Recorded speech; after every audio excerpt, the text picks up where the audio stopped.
కల్తీ నెయ్యి కయ్యం మీకన్నా మేమే నయ్యం అంటూ పరస్పర విమర్శలకు దిగారు అధికార విపక్ష నేతలు. వైసీపీ హయాంలో నెయ్యి కల్తీ జరగలేదన్నారు టీటీడీ మాజీ చైర్మన్ వైవి సుబ్బారెడ్డి.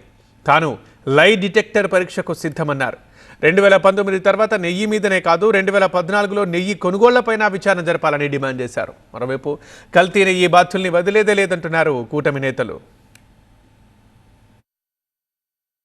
తాను ఎలాంటి అవినీతికి పాల్పడలేదన్నారు టీటీడీ మాజీ చైర్మన్ వైవి సుబ్బారెడ్డి.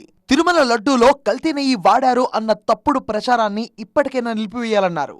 లడ్డూ ప్రసాదంలో జంతువుల కొవ్వు కలిసిందన్న ఆరోపణలపై సిట్ ఇప్పటికైనా స్పష్టత ఇవ్వాలన్నారు. ప్రసాదం టెస్టింగ్ విషయంలో పటిష్టమైన వ్యవస్థ ఉన్నప్పుడు ఎలా కల్తీ జరుగుతుందన్నారు. తమ హయాంలో 4 నెయ్యి ట్యాంకర్లను తిరస్కరించామన్నారు. 2014 నుంచి ఇప్పటి వరకు లడ్డూలో వాడిన నెయ్యిపై విచారణ జరపాలన్నారు వైవి సుబ్బారెడ్డి. తాను లై డిటెక్టర్ పరీక్షలకైనా సిద్ధమన్నారు.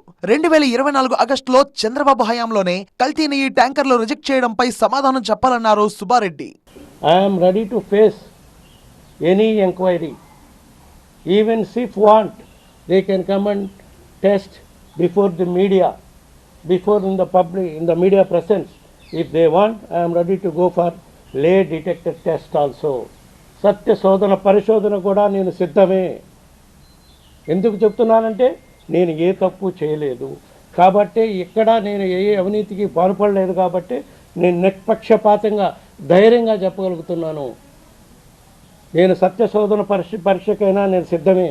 అదేవిధంగా వాళ్ళ పీరియడ్లో జరిగిన ఈ ఎస్ బ్యాంక్ అవతకలకి, ఈ శ్రీనివాస సేతు నిర్మాణంలో జరిగిన ఏమన్నా అవినీతి జరుగుంటే వాటిపై కూడా వాళ్ళు కూడా సిద్ధం కావాలని నేను కోరుకుంటున్నాను. తన పిఏగా చెప్తున్న అప్పన్నకు తనకు ఎలాంటి సంబంధం లేదన్నారు వైవి సుబ్బారెడ్డి. ఇదే విషయాన్ని సిట్ కు చెప్పా అన్నారు. పరకామణి కేసులో గురువారం సిట్ విచారణకు హాజరవుతా అన్నారు సుబ్బారెడ్డి. నాకేం సంబంధం, అది అప్పన్న నా దగ్గర పనిచేసేవాడు కాదు కదా.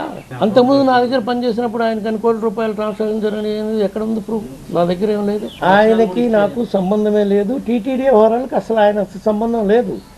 నేను సిట్ వాళ్ళకే చెప్పాను. కల్తీ నెయ్యి కేసులో నిజానిజాలు త్వరలోనే బయటకు వస్తాయంటున్నారు కూటమి నేతలు.